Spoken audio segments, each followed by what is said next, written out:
Ma proprio mai dici? Lo faccio. Amore, ci parli di questo spettacolo che ci hai costretto a fare? Cioè, un'introduzione proprio.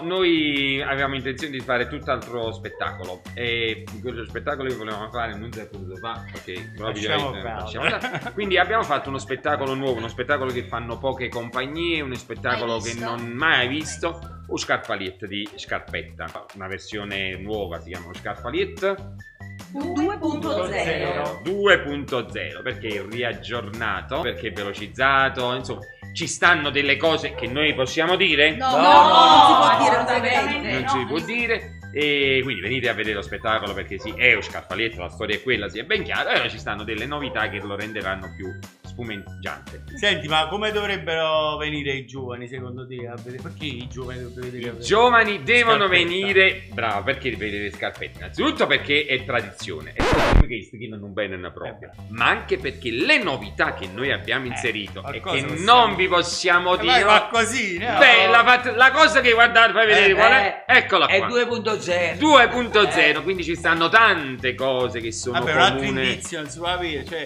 i pure sono curioso, cioè un indizio. Ma l'indizio può essere che vi sentirete parte integrante. Questo, quando è stato scritto, Marilei, questo? Beh, nel 1930 Ah, non mai prima. Hai fatta figura, questa la metti, Noi siamo molto avanti.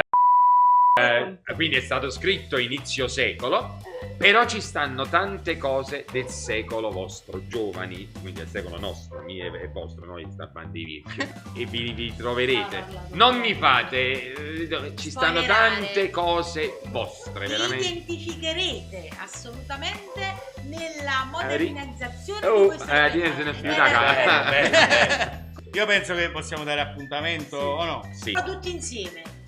Vi aspettiamo il 10, l'11 e il 12 aprile a Fuorigrotta al Teatro Il Piccolo. Venerdì e sabato ore 21 e la domenica ore 18:30. Io, bene, Ah, chi è che sarà?